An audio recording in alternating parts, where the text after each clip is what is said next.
جیسا کہ پچھلے ہفتے آپ حضرات کے سامنے بات آئی تھی کہ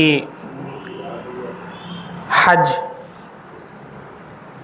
سن 8 ہجری میں مکہ مکرمہ پر جب اسلامی حکومت قائم ہو گئی تو 9 ہجری میں فرض ہوا ہے، اور سن 9 ہجری میں رسول اللہ صلی اللہ علیہ وسلم نے خود حج نہیں فرمایا ہے، بلکہ حضرت ابوبکر صدیق رضی اللہ عنہ کو حج کا امیر بنا کر بھیج دیا ہے، اور آپ کی امارت میں حج ہوا اس سال، اور کچھ اعلانات بھی کروائے گئے، جس میں ایک اعلان یہ بھی تھا کہ آئندہ کوئی مشرک اور کافر حج نہیں کرے گا، حج میں شرکت نہیں کرے گا۔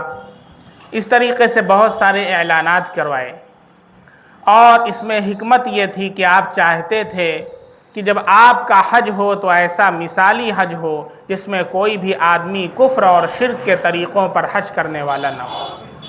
پھر اگلے سال آپ صلی اللہ علیہ وسلم نے حج فرمایا ہے، اور آپ نے اس سے پہلے اعلان فرمایا ہے کہ اس اگلے سال میں حج کروں گا۔ چنانچہ آپ صلی اللہ علیہ وسلم کے ساتھ بہت سارے صحابہ کرام نے حج کیا ہے، ہزارہا صحابہ نے حج کیا ہے، اور تعداد کے بارے میں اختلاف ہے۔ بعض روایتوں میں 1,20,000 ہے، بعض میں 1,30,000 ہے، اور بعض میں اور بھی تعداد منقول ہے۔ پر کیف یہ جو حج ہوا آپ صلی اللہ علیہ وسلم نے اس لیے تشہیر فرمائی کہ یہ آپ کا آخری حج تھا، اور اس کے بعد آپ صلی اللہ علیہ وسلم کا وصال ہو گیا ہے، تو آپ نے یہ سمجھا اور یہ سوچا کہ زیادہ سے زیادہ لوگ حج کے احکام کو مجھ سے سیکھ لیں اور مجھ سے استفادہ کر لیں، اس لیے آپ صلی اللہ علیہ وسلم نے اس کا اعلان فرمایا۔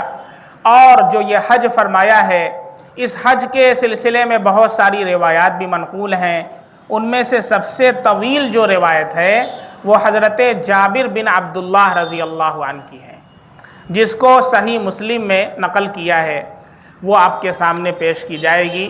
بہت طویل روایت ہے، اس لیے مختصر طور پر اس کا پڑھ کر کے ترجمہ کیا جائے گا۔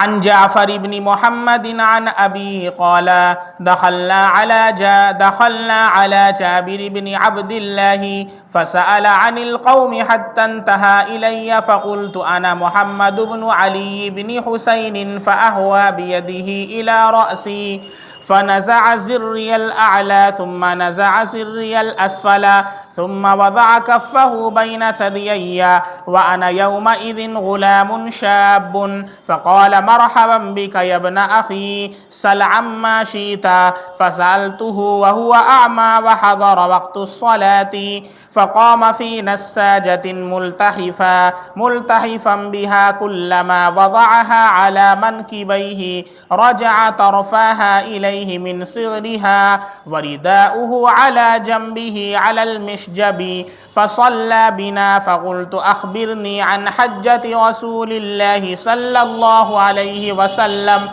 فقال بيده فعقد 9 فقال إن رسول الله صلى الله عليه وسلم مكث 9 سنين لم يحج ثم أذن في الناس في العاشرة أن رسول الله صلى الله عليه وسلم حاج فقدم المدينة بشر كثير كلهم يلتمس أن يأتم برسول الله صلى الله عليه وسلم الى آخر الحدیث۔ حضرت جعفر ابن محمد جو سیدنا حسین ابن علی رضی اللہ عنہما کے پرپوتے ہیں اور امام جعفر صادق کے لقب سے معروف ہیں، اپنے والد ماجد محمد ابن علی معروف بھی امام باقر سے روایت کرتے ہیں کہ ہم چند ساتھی جابر بن عبداللہ کی خدمت میں پہنچے، انہوں نے ہم سے دریافت کیا کہ ہم کون کون ہیں۔ یہ حضرت جابر بن عبداللہ رضی اللہ تعالی عنہ سب سے آخری صحابی ہیں جو مکہ المکرمہ میں وفات پائی ہے، اور آپ کے بعد مکہ صحابہ سے خالی ہو گیا ہے، تو یہ چند لوگ حضرت جابر بن عبداللہ کی خدمت میں آئے اور کہا کہ ہم نے حضرت جابر بن عبداللہ رضی اللہ عنہ کی خدمت میں آئے اور انہوں نے ہم سے دریافت کیا کہ ہم کون کون ہیں، ہم میں سے ہر ایک نے اپنے متعلق بتایا۔ جب ہم لوگ پہنچے تو انہوں نے پوچھا کہ تم لوگ کون کون ہو، اپنا اپنا تعارف کراؤ۔ تو سب لوگوں نے بتایا کہ ہم کون ہیں، ہم کون ہیں۔ تو فرماتے ہیں جہاں تک کہ جب میری باری آئی تو میں نے کہا کہ میں محمد بن علی بن حسین ہوں۔ محمد بن علی بن حسین یعنی حضرت حسین کے پوتے۔ یہ محمد بن علی امام باقر، جس کو شیعہ حضرات اپنا امام بھی مانتے ہیں، جن کو یہ حضرت حسین رضی اللہ عنہ کے پوتے ہیں۔ وہ اس وقت بہت بوڑھے تھے اور نابینا ہو چکے تھے، یعنی حضرت جابر بن عبداللہ رضی اللہ عنہ۔ انہوں نے شفقت اور محبت سے اپنا ہاتھ میرے سر پر رکھا، پھر میرے کرتے کی اوپر والی گھنڈی کھولی۔ یہ گھنڈی مطلب بٹن، شفقت سے سر پر ہاتھ رکھا اور میری اوپر والی گھنڈی کھولی پیار محبت سے، اور اس کے بعد نیچے والی گھنڈی کھولی، پھر دوسرا بٹن کھولا، پھر اپنا ہاتھ کرتے کے اندر لے جا کر میرے بیچ سینے پر رکھا۔ حضرت جابر بن عبداللہ رضی اللہ عنہ جو صحابی ہیں، تو امام باقر فرماتے ہیں کہ جب یہ انہوں نے کہا کہ میں کون ہوں، حضرت حسین کا پوتا ہوں، تو انہوں نے پہلے سر پر ہاتھ رکھا، پھر اس کے بعد میرا ایک بٹن کھولا، پھر دوسرا بٹن کھولا، اور پھر اس کے بعد اپنا ہاتھ اپنے اندر لے جا کر کے میرے بیچ سینے پر رکھا۔ اور میں ان دنوں بالکل نوجوان تھا، یعنی تقریباً یہی 14-15 سال کی عمر رہی ہوگی، کن کی؟ امام باقر کی۔ اور میرے آنے پر اپنی مسرت کا اظہار کرتے ہوئے مجھ سے فرمایا مرحبا بکا یبن اخی۔ کیا فرمایا؟ مرحبا بکا یبن اخی، مرحبا اے میرے بھتیجے، مرحبا اے میرے بھتیجے، میرے بھائی حسین کی یادگار۔ فرمایا جو کچھ تمہیں مجھ سے پوچھنا ہو بے تکلف پوچھو۔ حضرت جابر رضی اللہ تعالیٰ عنہ آخری صحابی ہیں مکہ کے۔ امام باقر کہتے ہیں کہ اس اثنا میں نماز کا وقت آ گیا، اتنی بات ہونے لگی، پھر اس میں کیا ہو گیا؟ نماز کا وقت آ گیا۔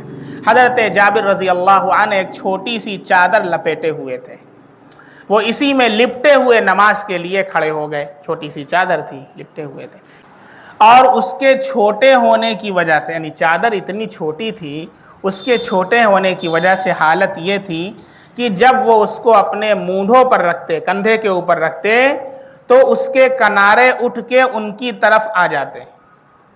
ایسے رکھتے تو کنارہ اس کا اٹھ کر کے اوپر تک چلا آتا۔ حالانکہ ان کی ریدا یعنی بڑی چادر ان کے قریب ہی لٹکن پر رکھی ہوئی تھی، مگر انہوں نے اس کو اوڑھ کے نماز پڑھنا ضروری نہیں سمجھا، بلکہ وہی چھوٹی سی چادر لپیٹ کر ہمیں نماز پڑھائی۔ نماز سے فارغ ہونے کے بعد میں نے کہا مجھے رسول اللہ صلی اللہ علیہ وسلم کے حج یعنی حجۃ الوداع کی تفصیلات بتائیے۔ انہوں نے ہاتھ کی انگلیوں سے 9 کی گنتی کا اشارہ کرتے ہوئے مجھ سے کہا، ایسے اشارہ کیا 9۔ کیا کہا؟ اشارہ کرتے ہوئے مجھ سے کہا کہ رسول اللہ صلی اللہ علیہ وسلم نے یہاں آ کر 9 سال تک کوئی حج نہیں کیا، یعنی مدینہ آ کر کے 9 سال تک کوئی حج نہیں کیا ہے۔ 9 ہجری میں فرض ہوا ہے، اور 9 ہجری میں حضرت ابو بکر رضی اللہ عنہ کو امیر بنا کر بھیج دیا، اس لیے آپ صلی اللہ علیہ وسلم نے 9 سال تک کوئی حج نہیں کیا۔ پھر 10 ہجری میں آپ نے اعلان کرایا کہ اس سال آپ کا ارادہ حج کرنے کا ہے۔ یہ اطلاع پا کر لوگ بہت بڑی تعداد میں مدینہ آ گئے۔ ہر ایک کی خواہش اور آرزو یہ تھی کہ اس مبارک سفر میں آپ کے ساتھ رہ کر آپ کی پوری پیروی کرے اور آپ کے نقش قدم پر چلے۔ حضرت جابر رضی اللہ عنہ کہتے ہیں پھر جب روانگی کا دن آیا تو رسول اللہ صلی اللہ علیہ وسلم کی قیادت میں یہ پورا قافلہ مدینہ سے روانہ ہو کر ذوالحلیفہ آیا۔ ہم نے اس سے پہلے بتایا تھا کہ میقات ہوتا ہے، میقات اللہ نے مقرر فرما دیا ہے۔ میقات اسے کہتے ہیں کہ اس جگہ سے جو حج کا ارادہ رکھتا ہے اگر بغیر احرام کے گزر جائے تو اس پر دم واجب ہو جائے گا، بغیر احرام کے وہاں سے نہیں گزرنا ہے، اسے میقات کہا جاتا ہے۔ تو مدینے سے جو لوگ آتے ہیں ان کا میقات ذوالحلیفہ ہے، ایک مقام ہے، اس کا نام کیا ہے؟ ذوالحلیفہ۔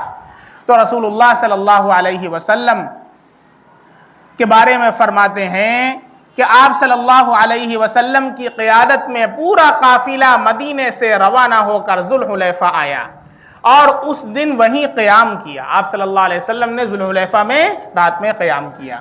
یہاں پہنچ کر ایک واقعہ یہ پیش آیا کہ اسماء بنت امیس جو ابو بکر صدیق رضی اللہ عنہ کی بیوی تھیں اور وہ بھی اس قافلے میں تھیں، ان کے یہاں بچہ پیدا ہوا وہیں ذوالحلیفہ پر، جہاں رات میں آپ صلی اللہ علیہ وسلم نے قیام فرمایا تھا اور سارے صحابہ آپ کے ساتھ تھے۔ اسی رات ان کو کیا ہوا؟ بچہ پیدا ہوا۔ وہ کون ہے؟ محمد بن ابی بکر، حضرت ابو بکر صدیق رضی اللہ عنہ کے صاحبزادے ہیں محمد بن ابی بکر۔ انہوں نے رسول اللہ صلی اللہ علیہ وسلم سے دریافت کرایا کہ ایسی حالت میں میں کیا کروں، چونکہ بچہ پیدا ہوا ہے، اب ایسی حالت میں کیسے حج کریں، آگے کیسے چلیں؟ آپ صلی اللہ علیہ وسلم نے فرمایا کہ اسی حالت میں احرام کے لیے غسل کر لیں،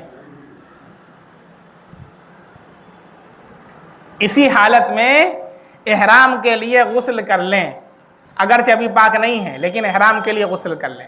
اور جس طرح عورتیں ایسی حالت میں کپڑے کا لنگوٹ استعمال کرتی ہیں اسی طرح استعمال کر لیں، لنگوٹ باندھ لیں غسل کرنے کے بعد اور احرام باندھ لیں۔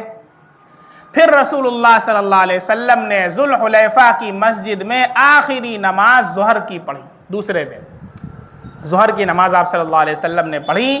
پھر آپ اپنی ناقہ قصوہ پر سوار ہوئے، آپ کی اونٹنی کا نام کیا تھا؟ قصوہ۔ اپنی ناقہ، اپنی اونٹنی پر آپ صلی اللہ علیہ وسلم ظہر کی نماز پڑھنے کے بعد سوار ہوئے، یہاں تک کہ جب ناقہ مسجد ذوالحلیفہ سے کچھ آگے بڑھ کر بیدا پر پہنچی، جو ذوالحلیفہ کے قریب ہی ذرا بلند اور ہموار میدان سا تھا، تو میں نے اس بلندی سے ہر طرف نگاہ دوڑائی۔ حضرت جابر رضی اللہ عنہ کہتے ہیں، چونکہ وہ ساتھ میں تھے اللہ کے نبی کے، وہ پورا واقعہ بیان فرما رہے ہیں کہ اللہ کے نبی صلی اللہ علیہ وسلم جب وہاں سے آگے بڑھے اور بیدا نام کی جگہ آئی تو میں نے اس بلندی سے ہر طرف نگاہ دوڑائی ادھر ادھر، تو آگے پیچھے دائیں بائیں حد نگاہ تک سوار اور پیادہ آدمی نظر آئے۔ اتنے لوگ اللہ کے نبی کے ساتھ تھے۔ حضرت جابر رضی اللہ عنہ فرماتے ہیں کہ جب میں بیدا میں ہم لوگ پہنچے تو میں نے بلندی سے لوگوں کو دیکھا، تو فرماتے ہیں ادھر شمال سے جنوب تک، مشرق سے مغرب، جہاں تک نگاہ جاتی تھی لوگ ہی لوگ، اتنے لوگ تھے آپ صلی اللہ علیہ وسلم کے ساتھ۔ اور رسول اللہ صلی اللہ علیہ وسلم ہمارے درمیان میں تھے، آپ صلی اللہ علیہ وسلم اونٹنی پر سوار تھے، اور آپ صلی اللہ علیہ وسلم پر قرآن نازل ہوتا تھا، ایسی حالت میں بھی قرآن کا نزول ہوتا تھا، اور آپ اس کی حقیقت اور اس کا صحیح مطلب اور مدعا جانتے تھے، اس لیے آپ جو کچھ بھی کرتے تھے اللہ کے حکم اور اس کی وحی کے مطابق کرتے تھے، اور ہمارا رویہ یہ تھا کہ جو کچھ آپ کو کرتے دیکھتے تھے وہی ہم بھی کرتے تھے۔ اللہ کے نبی صلی اللہ علیہ وسلم کو جو دیکھتے تھے کرتے ہوئے، صحابہ کہتے ہیں ہم بھی وہی کرتے تھے۔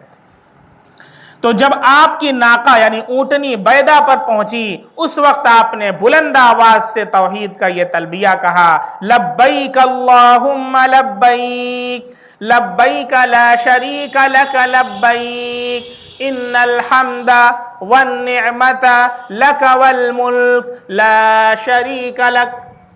مقام بیدا پر جب آپ پہنچے تو آپ نے بلند آواز سے پڑھا۔ آپ کے رفقا صحابہ جو تلبیہ پڑھتے تھے جس میں بعض الفاظ کا اضافہ بھی ہوتا تھا، انہوں نے اپنا وہی تلبیہ بلند آواز سے کہا، تو رسول اللہ صلی اللہ علیہ وسلم نے ان کے تلبیہ کی کوئی تردید اور تغلیط نہیں کی۔ کسی نے اگر اس میں کوئی لفظ بڑھا دیا، کچھ گھٹا دیا، چونکہ صحابہ کی زبان عربی تھی، ہم لوگ چونکہ رٹ کر کے پڑھیں گے، اور صحابہ کی زبان کیا تھی؟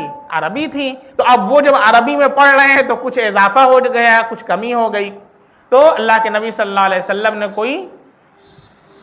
آپ صلی اللہ علیہ وسلم نے کوئی ان کو منع نہیں فرمایا، اور خود اپنا ہی تلبیہ پڑھتے رہے۔ مطلب یہ ہے کہ آپ کے بعض صحابہ تلبیہ میں بعض تعظیمی اور تعبدی کلمات کا اضافہ کر کے پکارتے تھے، اور چونکہ اس کی اجازت اور گنجائش ہے اس لیے رسول اللہ صلی اللہ علیہ وسلم نے ان کو اس سے منع نہیں فرمایا، لیکن آپ نے اپنے تلبیہ میں کوئی کمی زیادتی نہیں فرمائی۔ آپ صلی اللہ علیہ وسلم نے جو تلبیہ پڑھا ہے وہ ہم نے آپ کو پڑھ کر کے بتا دیا۔ حضرت جابر رضی اللہ عنہ نے حجۃ الوداع کی تفصیلات بیان کرتے ہوئے بتلایا کہ اس سفر میں ہماری نیت اصلاً صرف حج کی تھی، مقصد سفر کی حیثیت سے عمرہ ہمارے ذہن میں نہیں تھا۔ حج 3 طرح کا ہوتا ہے، ابھی تفصیل پوری آپ کے سامنے آ رہی ہے۔ ایک حج افراد ہوتا ہے، ایک حج تمتع ہوتا ہے، ایک حج قران ہوتا ہے۔ حج کی کتنی قسمیں ہیں؟ 3۔ ایک حج افراد، ایک حج تمتع، ایک حج قران۔ ہندوستان والے عام طور پر حج تمتع کرتے ہیں، حج تمتع کرتے ہیں، اور رسول اللہ صلی اللہ علیہ وسلم نے حج قران کیا تھا۔ آپ صلی اللہ علیہ وسلم نے حج قران کیا تھا، اور بعض صحابہ نے حج افراد بھی کیا تھا۔ بہرکیف تینوں حج درست ہے، اس کی تفصیل آپ کے سامنے آ رہی ہے۔ حج تمتع کسے کہتے ہیں، حج افراد کسے کہتے ہیں، حج قران کسے کہتے ہیں؟ تو صحابہ کہتے ہیں کہ ہماری نیت صرف حج کی تھی، مقصد سفر کی حیثیت سے عمرہ ہمارے ذہن میں نہیں تھا، یہاں تک کہ جب ہم سفر پورا کر کے رسول اللہ صلی اللہ علیہ وسلم کے ساتھ بیت اللہ پر پہنچ گئے تو آپ نے سب سے پہلے حجر اسود کا استعلام کیا۔ استعلام کا معنی آتا ہے حجر اسود کو چومنا، لیکن اگر کوئی نہ چوم سکے تو ہاتھ سے چھو لے اور چھو کر کے اپنے ہاتھ کو بوسہ دے لے۔ ہاتھ سے بھی نہیں چھو سکتا ہے، اگر اس کے پاس کوئی کپڑا ہے یا کوئی لاٹھی ہے یا کوئی ڈنڈا ہے، کچھ ہے، تو اس سے چھو لے اور اس کو بوسہ دے لے۔ وہ بھی نہیں ہے، اتنی دور ہے تو لاکھوں لاکھ لوگ، آپ کتنی بڑی لاٹھی لائیں گے؟ بڑا سا بانس لائیں تب بھی نہیں پہنچ پائے گا۔ تو کیا کریں؟ اشارہ کر کے اس کو بوسہ دے لیں۔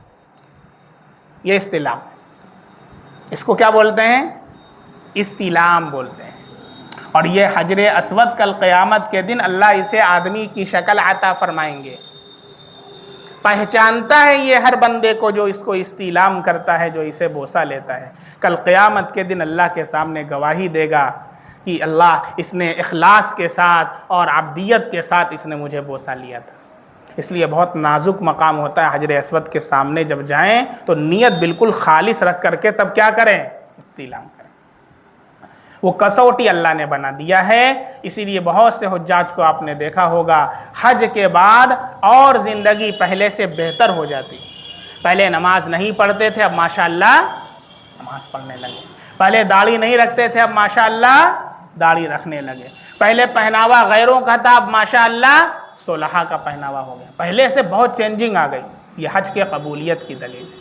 اور بہت سے حجاج کو آپ نے دیکھا ہوگا کہ پہلے سے حالت اور زیادہ خراب ہو جاتی ہے۔